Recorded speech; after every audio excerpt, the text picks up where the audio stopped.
Well, there's a lot of people here. How many people are here? More than I expected, actually. Okay, I can't count this. All right, so can everyone hear me? Yep. Yeah. Awesome. Yep, we can hear you perfect. I'm here, by the Yes. way. This is really me. It's not an impersonator. Ah, There you go. Jay Lexus. Yeah, it's me, man. Baby. Sorry. Yeah. Is everyone in America? Yes. Oh, nice. Cool. No. No? London over here. Oh, Oh, nice. London. Nice. Yeah. Awesome. I Awesome. love your accent. Thank you. I love your accent too. So Oh. who has a who doesn't have experience in meditating here? What? I didn't hear you. I mean, like, who doesn't have experience in meditating? Like, who's new to it? Nobody here? I do. Oh, okay. So someone's new. Okay, cool, cool. Well, I don't know if you guys, most people meditated before, and the way I meditate is a little bit different than most people. Um, it's a different way of doing it. It's the same path, but different, no, same destination, different path, right? What I believe about meditation is that meditation, I like to see it in a very logical way. Some people give spiritual explanations. It's whichever way allows you to understand the concept, right? Some people understand it more spiritually, some people understand it more logically. I'm explaining the logical way and the spiritual way, which is meditation is simply putting awareness to your sensations. For example, imagine that you're imagine that you're watching a beautiful scenery, right? But then imagine that actually people go on mute, by the way, because I hear random stuff, okay? um, and then imagine that you're watching this beautiful scenery, but then you're thinking about something that happened in the past, right? And because that thought and because that image in your mind, that image of the memory is so intense that a lot of the times you notice you're looking at the world, but you're not even focusing on nothing, right? You're just like daydreaming, like you're looking at it, but you're not really looking, right? And the reason why that is because you're so in your head, and it happens like unconsciously. You know how when you notice that you're in a dream, right? You don't know how you got there, but you realize you're dreaming. You're like, oh shit, I'm dreaming. A lot of times we go in our heads and we realize, oh my God, I'm not even aware of what I'm looking at. I'm hearing the birds, but I prefer to hear my thoughts over the birds. You know, I'm seeing the tree, but I prefer to see the image that I'm seeing in my mind that I cannot control because of something that I didn't let go. So what tends to happen is that when you're in your head, you're not aware of your senses. You're not really receiving all of the stimulus. In other words, you're receiving the stimulus, but it's almost like cholesterol, where your senses are clogged up and you're only receiving a minute amount of what you're actually experiencing. And so that's why a lot of people feel lifeless, simply because they're not really fully experiencing life.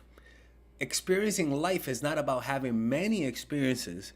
It's simply about experiencing whatever you're experiencing to the fullest. When you're able to do that, peace naturally arises.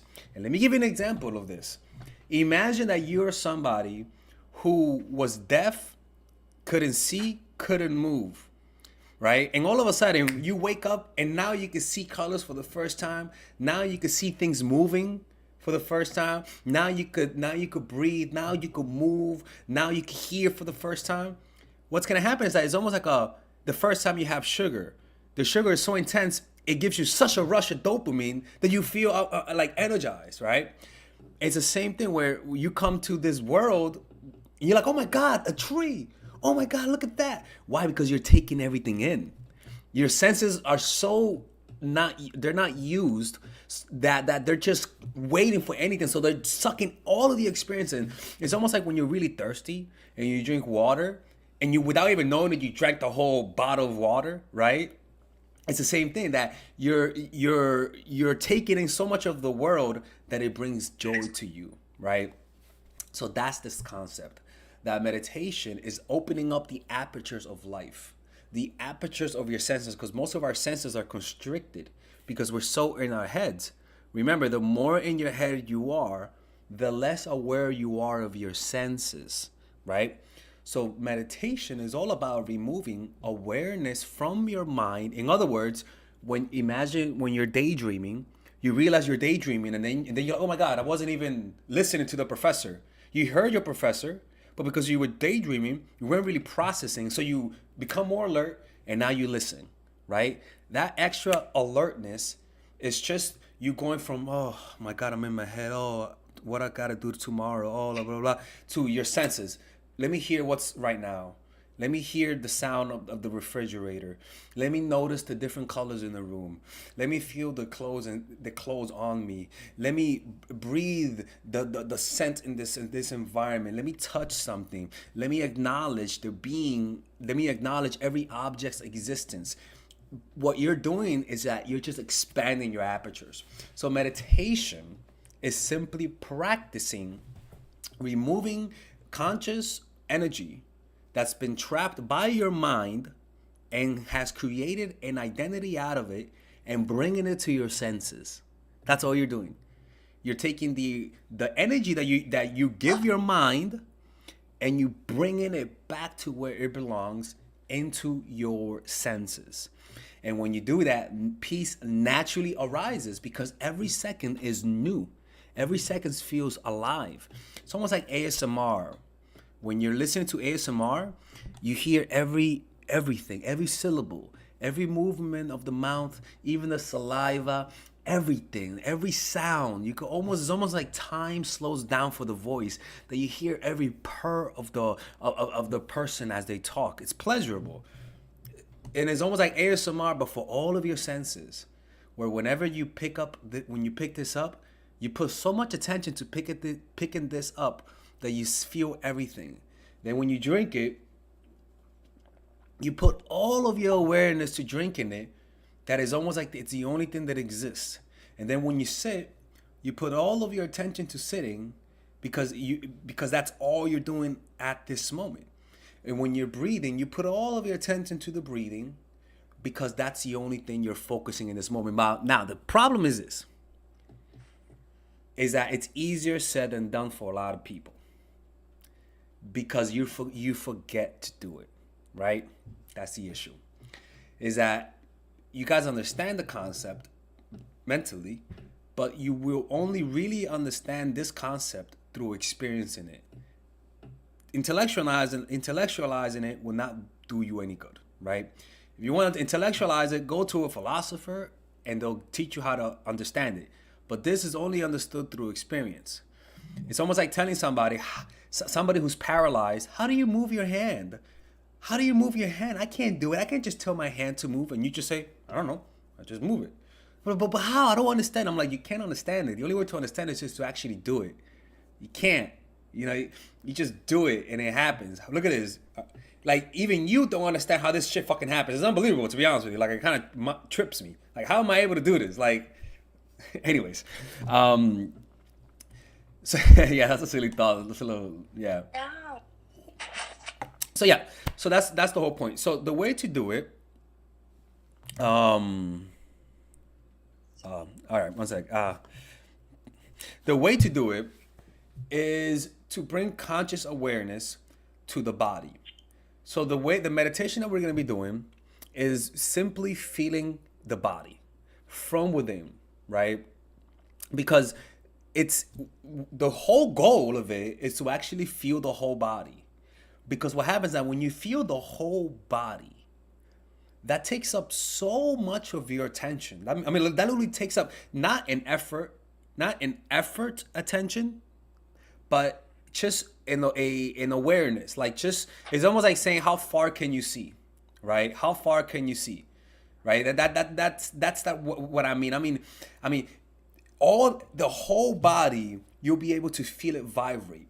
But what we're gonna do, we're gonna start one part at a time. First, you feel the fingers, right? And then you go back and forth, and then you feel each hand. You go back and forth with it, and what happens is that you say to yourself, feel this hand, and then feel this hand.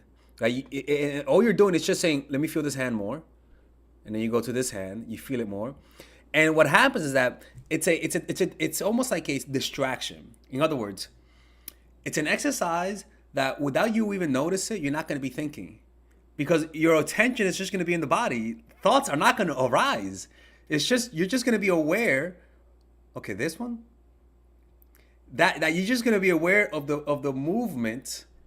That thoughts don't come. They just won't arise. All right. Give me 1 second. I gotta send this link to somebody. Okay. It works. All right. To somebody who supposed to join. I guess they didn't get the link. 1 second. There you go. All right. So we're gonna practice that right now. Does that make sense? Like the whole concept of meditation, that is simply bringing awareness to the body, because the body is always in the present moment. Your thoughts are things that have multidimensional. They could travel through time. They could go in the future and in the past. The body cannot. The body is just purely in the present moment. It's almost like it grounds you. The mind, it moves, it goes places, it travels, and that's the beauty. But it's a force that we have lost control over. Like a dog that has control over its owner because the owner is weak, right? Your thoughts have completely controlled you. What we're teaching here is that by you just feeling the hand, now you have the choice when to think. You have the choice when to pick it up and when to put it down. And because you don't use it as often, because you are conscious, you're conscious, you're not unconscious, you're not letting your thoughts control you. When you do think, it's actually of higher quality. It's more sharper. The ideas are better. And in fact, your mind actually, it feels like it flows a lot better because you're not thinking compulsively, right? All right, ladies and gentlemen, if you guys ever want to learn how to use your feminine energy to influence people, learn how to use your masculine energy to become more assertive, and also learn how to blend both energies to improve your dating life, your spiritual life, honestly, your relationship life, your family life, your career life, this is the course for you. If I had to make a course for my nieces, I have two nieces, one is 19 and one is 15. 16. Holy shit. Oh my God, he's a bad fucking uncle. He's a bad uncle. Get him. Shut up, Melissa. You should get this course, right? And this is the course that I will make for them. So, for example, watch the curriculum, right? In the first week, we're going to be showing you how to establish a strong masculine foundation without letting it hurt your feminine energy. This masculine foundation is a source of who you are, right? It's your bodyguard. Without this, whatever feminine energy you create will be destroyed by the outside, because your masculine is your shield. So we'll talk about goal setting. We'll talk about how to develop a serious attitude. We're going to be talking about how to use more logic, how to use more goal-oriented behavior. It's more how to be a man. Now the next one is how to embrace the feminine energy, right? This one will teach you about how to minimize excessive masculine traits, developing self-awareness, healing abundant feminine energy, regulating your emotion, mastering voice qualities and facial expressions, surrendering control, and allowing pain to be felt. This is honestly, this will supercharge, like Kaioken, your masculine energy. After that, we have femininity in the workplace, and how to be feminine in the workplace without letting people take advantage of you, and the nuances of how women on power should behave versus women who are subordinates in the workplace, and even the dress code. This is based on psychology, people. It's kind of insane. I'm actually excited about this one. The next week, we talk about navigating the labyrinth of male and female friendship, and this a lot of women find confusing, so we talk about that. And how to identify envious friends, how to identify the good friends, how to keep male friends, and how to keep female friends. Week 5, we talk about how to release the burden of the past and stop and destroy mental projections. This is actually really powerful. And then week 6, we talk about how to increase your observational power so that you could read people better. And we have a bunch of bonuses. The course starts at $99, and you guys can pre-order the course today at $69 before it goes out.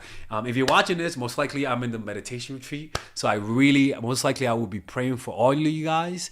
And just click on the description down below of the video, right there, you'll see it, and you could pre-order that course. It's gonna be out by the end of next month or the beginning of February of March. One of the two people, because I have a 10-day retreat to do, and I want to finish the course after the retreat, because I think the ideas are gonna be so much better. All right, man. I'll see you guys later. Pre-order, man. Oh, I'm closing the channel.